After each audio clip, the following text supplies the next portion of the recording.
Hello students, good morning, good afternoon and good evening. मैं Arvind sir एक बार फिर से आपके सामने हूं और आज मैं lecture number 5 lesson 5 phrases versus clauses का लेसन 5 मैं लेकर के आपके सामने आया हूं। और फ्रेजेस एंड क्लॉसेस के हम लोगों ने 4 लेसन पढ़ लिए हैं फ्रेजेस वर्सेस क्लॉसेस के, और ये लेक्चर नंबर 5 है। चौथे लेक्चर में हमने आपको फ्रेजेस के बारे में बताया था कि फ्रेजेस कहाँ कहाँ यूज़ हो सकते हैं सेंटेंस में। इसमें अब हम लोग क्लॉजेस के बारे में पढ़ेंगे और क्लॉज के काइंड्स के बारे में पढ़ेंगे। तो बिना टाइम वेस्ट किए आइए हम लोग आगे बढ़ते हैं। हम लोग जैसा देख सकते हैं यहाँ पर फ्रेजेस वर्सेस क्लॉजेस हमारे लेसन का नाम है, और आज जो हम लोग पढ़ेंगे वो लेक्चर नंबर 5 है, 5वां लेक्चर है, जिसमें क्लॉज और इट्स काइंड्स के बारे में बताएंगे। ठीक है, तो यहाँ पर सबसे पहले देखिए, आपको इस बोर्ड पर 2 सेंटेंसेस लिखे हुए दिख रहे हैं, राइट। ये सेंटेंस 1 है और ये सेंटेंस 2 है। सेंटेंस 1 में लिखा हुआ है अनिल वॉज रीडिंग, और सेंटेंस 2 में लिखा हुआ है सुनीता वॉज राइटिंग। ठीक है, वेरी फाइन। तो आपको पता है कि ये अनिल वॉज रीडिंग एक सेंटेंस है, it is one sentence, and Sunita was writing ये भी 1 सेंटेंस है, एक सेंटेंस है। तो फ्रेजेस और क्लॉजेस में ग्रुप्स ऑफ वर्ड्स होते हैं। हम लोग फ्रेज नहीं लेंगे, हम लोग क्लॉज पढ़ रहे हैं, तो हम लोग सब्जेक्ट और प्रेडिकेट के बेस पर इसको डिवाइड करते हैं। ये 1 सेंटेंस है। इस सेंटेंस में हम ये देखते हैं कि कितने सब्जेक्ट हैं और कितने प्रेडिकेट हैं। सब्जेक्ट जानने के लिए हम सबसे पहले वर्ब को अंडरलाइन करते हैं। तो यहाँ पर वॉज रीडिंग वर्ब है और यहाँ पर वॉज राइटिंग वर्ब है। ठीक है, मेरे ख्याल से ये आपको क्लियर होगा। अब ये चूँकि फाइनाइट वर्ब है और इससे क्वेश्चन पूछे कि हु वाज रीडिंग, तो ये हो गया subject, Anil was reading, right. और सुनीता, इसको हम वर्ब कह सकते हैं plus yes Sunita was writing, और ये इसका सब्जेक्ट हो गया। हम लोग जानते हैं कि इसमें ये जो वॉज है ये सब्जेक्ट के हिसाब से चलता है। सब्जेक्ट यहाँ सिंगुलर है इसलिए वॉज लिखा हुआ है, और इसको हम यदि इसको डिवाइड करें ऐसे, तो ये जो सेंटेंस है उसमें एक सब्जेक्ट है और एक फाइनाइट वर्ब या एक प्रेडिकेट है, राइट। तो हम ये कह सकते हैं कि ये जो सेंटेंस है Anil was reading, it is one sentence, और ये जो 1 सेंटेंस है it is made of, composed of what, subject,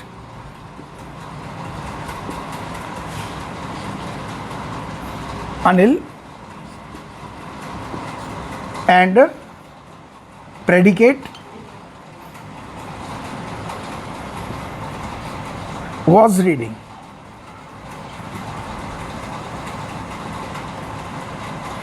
तो यदि आपसे पूछा जाए कि इस सेंटेंस में कितने सब्जेक्ट हैं, ये 1 सेंटेंस है, इसमें कितने सब्जेक्ट हैं, तो इट हैज़ 1 सब्जेक्ट और plus it has 1 predicate, P for predicate, right, very fine. तो हम लोग इसी तरह से हम इस सेंटेंस को एनालाइज करके देखें, राइट। क्या है यहाँ पर, यदि हम इस पूरे सेंटेंस को देखते हैं तो ये सेंटेंस, ये 1 सेंटेंस है,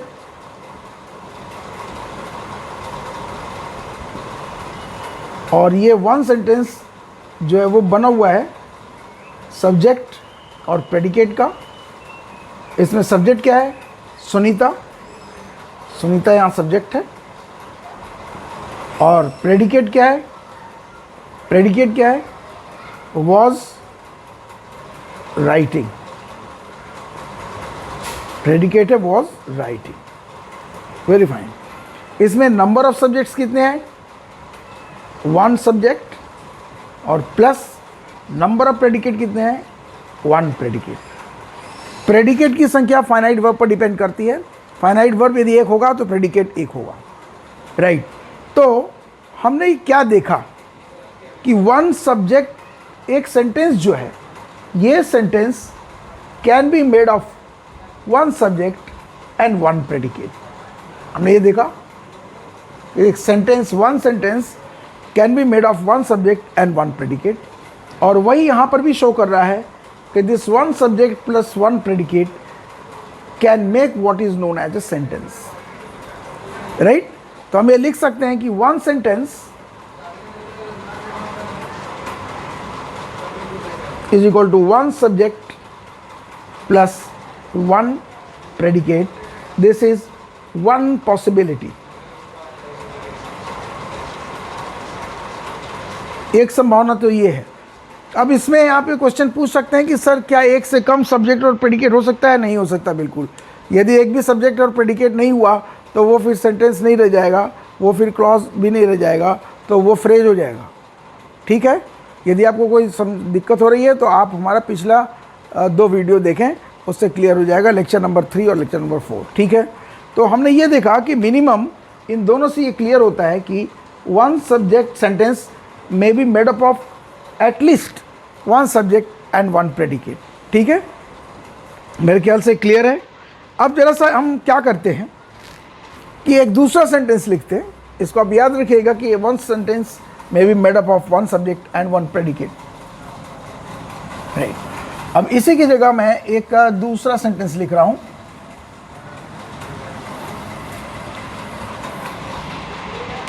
इन्हीं दोनों को मैं ज्वाइन कर देता हूं तो एक सेंटेंस बन जाएगा। Anil was reading but Sunita was writing. Anil was reading but Sunita was writing, right. अब जरा सा इसको देखिए, इस सेंटेंस को जरा कंपेयर करिए इन दोनों सेंटेंस से। कैसे कंपेयर करेंगे? हम यहाँ देखते हैं कि ये पूरा का पूरा, हम सब्जेक्ट और प्रेडिकेट में सबसे पहले इसको डिवाइड करते हैं, ठीक है। तो इसके लिए हम ये देखते हैं कि वॉज, हु वॉज रीडिंग, यह वर्ब, तो subject, this is subject number 1 and verb number 1, और this is verb number 2 and this is subject number 2, right. V1 का मतलब ये, इसमें 2 वर्ब्स हैं, इसमें finite verb was reading and was writing, इसलिए इसको हम V1 और V2 लिख रहे हैं। और V1 का सब्जेक्ट अनिल है, इसलिए हम इसको S1 लिख रहे हैं, और V2 का सब्जेक्ट सुनीता है, इसलिए सुनीता के नीचे हमने S2 लिखा हुआ है। ये जो 2 करेस्पॉन्ड है एक दूसरे के लिए, ठीक है। तो हम ये देख रहे हैं कि ये भी पूरा का पूरा यहाँ से यहाँ तक आपसे मैं पूछूं कि how many sentences are there, यहाँ से अनिल से लेकर राइटिंग फुल स्टॉप तक कितने सेंटेंस हैं? तो बोलेंगे सर 1 सेंटेंस है। वेरी फाइन, ये तो एक ही सेंटेंस है ना, वेरी फाइन। हम तो इसको हम 1 सेंटेंस बोलेंगे, दिस इज 1 सेंटेंस। अब यदि इस 1 सेंटेंस का हम कंपोजिशन देखें तो 1 सेंटेंस, इट्स 1 सेंटेंस मैं यहाँ लिख दे रहा हूँ, थोड़ा सा बगल में हटा करके, 1 सेंटेंस। यदि इस 1 सेंटेंस का मैं कंपोजिशन देखूं तो यदि मैं पूछूं कितने सब्जेक्ट्स हैं, सब्जेक्ट, तो 2 सब्जेक्ट्स हैं इसमें,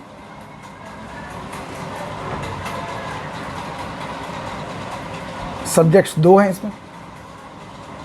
एक है अनिल और दूसरा है सुनीता। और यदि इसी से पूछूं प्रेडिकेट्स कितने हैं, यदि आपसे पूछा जाए कि प्रेडिकेट्स कितने हैं तो आप बोलेंगे सर प्रेडिकेट भी 2 है। कौन कौन से? एक प्रेडिकेट है वॉज रीडिंग,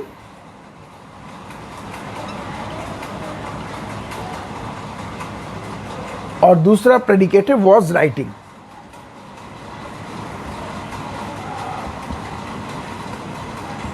फाइन है। इसमें ध्यान देने की बात है कि अनिल, ये जो वॉज रीडिंग है प्रेडिकेट, ये अनिल के लिए है, यानी इन दूसरे का आपस में संबंध है। और ये जो वॉज राइटिंग प्रेडिकेट है ये सुनीता के लिए है, सुनीता सब्जेक्ट के लिए। राइट। तो इससे क्या क्लियर होता है कि वन सेंटेंस में also be made up of two subjects. तो नंबर ऑफ सब्जेक्ट्स कितने हो गए, टू सब्जेक्ट्स, और प्लस हर सब्जेक्ट का एक प्रेडिकेट इसमें है। जैसे अनिल का एक प्रेडिकेट है, वॉज रीडिंग प्रेडिकेट नंबर 1 और वॉज राइटिंग प्रेडिकेट नंबर 2। तो टू सब्जेक्ट्स के लिए यहाँ पर टू प्रेडिकेट आया हुआ है। तो हमने ये देखा कि वन सेंटेंस में also be made up of two subjects and two predicates, right. बहुत ही अच्छा लग रहा है समझ करके। तो हमारा ये जो दो एग्जाम्पल हमने दिए, इन दोनों एग्जाम्पल से हमें क्या सिद्ध हुआ, इन दोनों एग्जाम्पल से ये प्रूफ हुआ कि एक सेंटेंस में कम से कम एक सब्जेक्ट और एक प्रेडिकेट होता है, और एक सेंटेंस में एक से अधिक सब्जेक्ट और एक से अधिक प्रेडिकेट भी हो सकते हैं। तो हम यहाँ लिख रहे हैं इसको ऐसे लिख सकते हैं कि वन सेंटेंस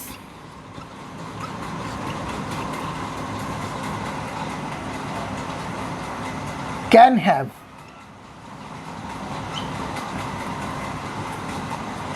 only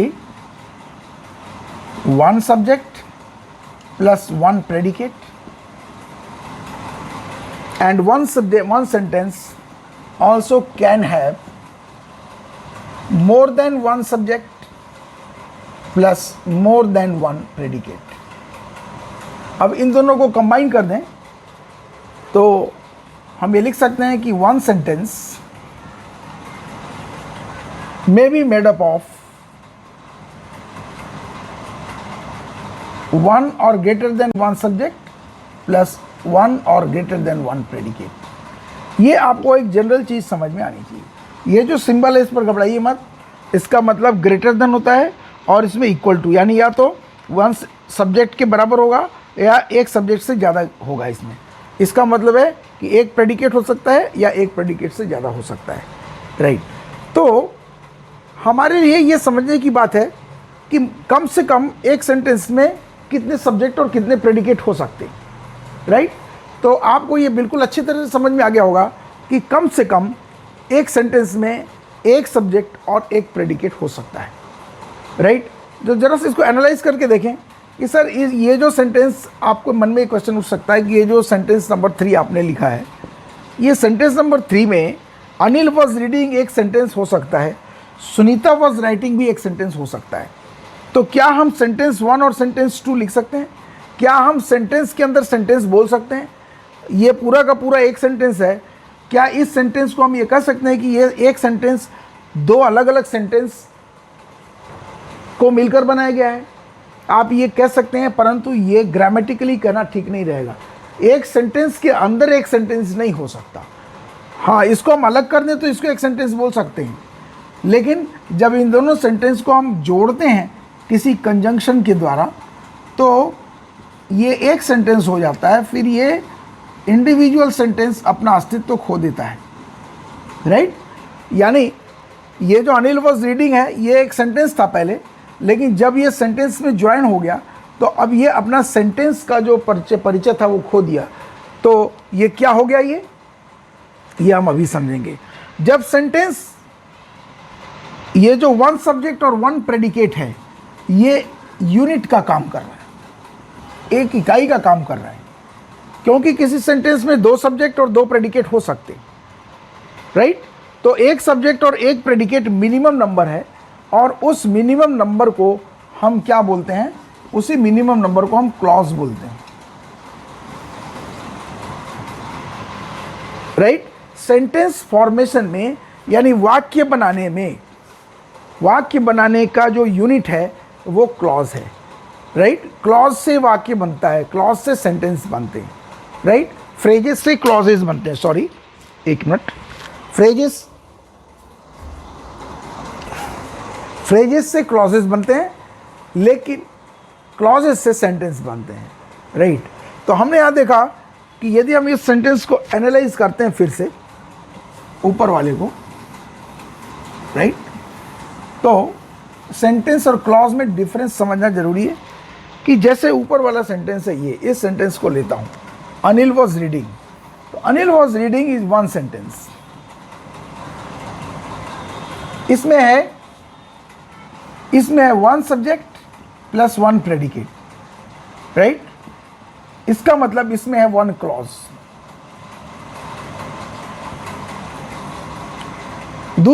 दूसरे सेंटेंस में भी वही चीज हम कर सकते हैं, राइट। तो यदि एक सेंटेंस में एक सब्जेक्ट और एक प्रेडिकेट है तो हम ये कह सकते हैं कि यह सब्जेक्ट एक क्लॉज का बना हुआ है। इसका मतलब एक सेंटेंस एक क्लॉज का भी बन सकता है। अब जरा इस सेंटेंस को एनालाइज करके देखें कि वन सेंटेंस, ये जो सेंटेंस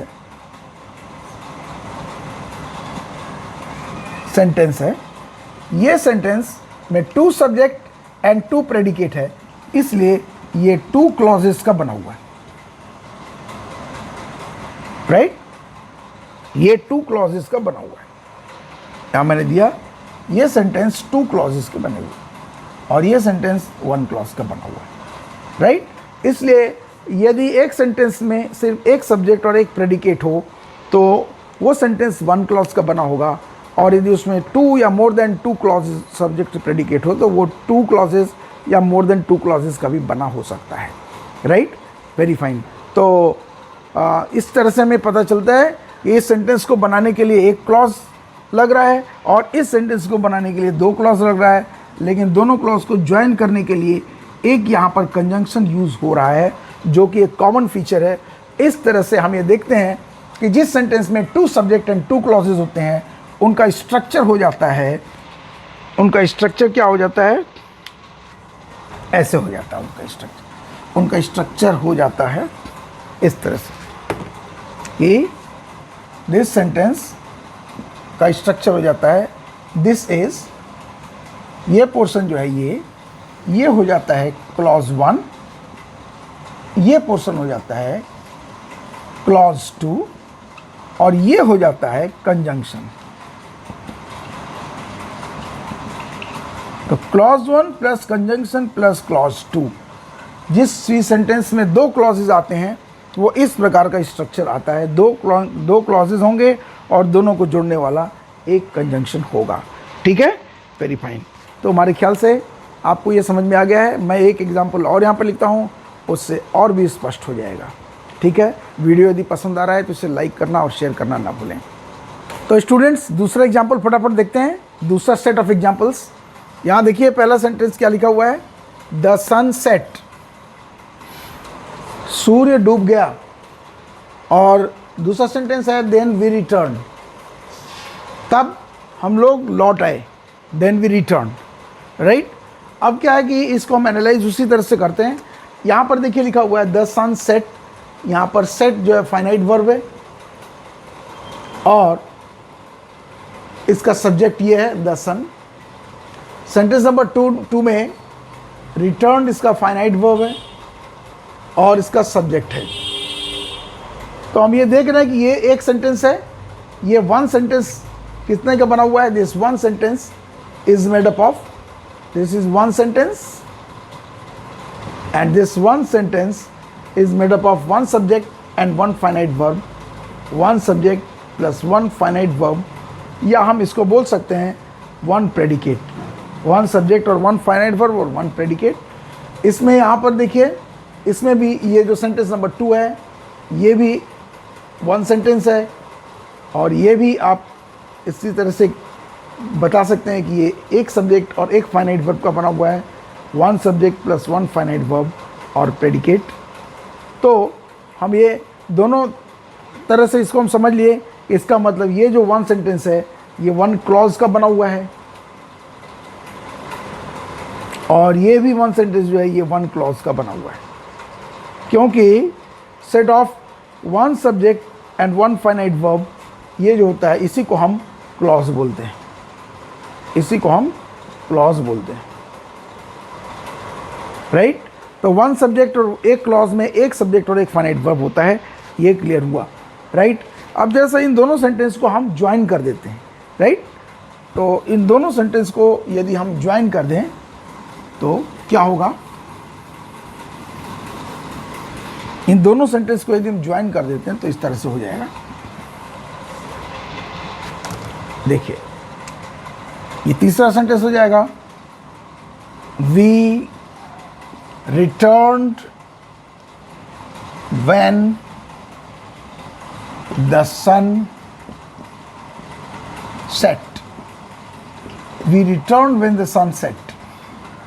राइट? तो अब इसको जोड़ दिया हमने कि हम लोग लौट आए जब सूर्य अस्त हो गया, सूर्य डूब गया। राइट? इसको यदि एनालाइज करके देखें तो ये जो पूरा वी रिटर्न्ड है, इसमें देखिए ये फाइनाइट वर्ब है और ये फाइनाइट वर्ब 1 है, ये सब्जेक्ट 1 है और ये फाइनाइट वर्ब 2 है और ये सब्जेक्ट 2 है। राइट? इन दोनों को ज्वाइन करने वाला बीच में व्हेन, ये कंजंक्शन है।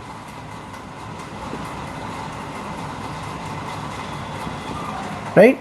तो ये 1 सब्जेक्ट और 1 प्रेडिकेट है, यानी ये क्लॉज 1 है, सॉरी ये क्लॉज 1 है और ये अगेन 1 सब्जेक्ट और 1 प्रेडिकेट, ये पूरा का पूरा ये क्लॉज 2 है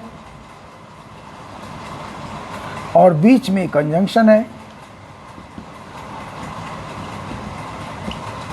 तो हम ये कह सकते हैं कि clause 1 plus conjunction plus clause 2 plus clause 2। Right? ये स्ट्रक्चर होता है ऐसे सेंटेंसेस जिसमें 2 या 2 से अधिक क्लॉजेस होते हैं। Right? So we can say that this sentence is made up of 2 clauses. हम ये कह सकते हैं कि ये पूरा का पूरा सेंटेंस यहां से यहां तक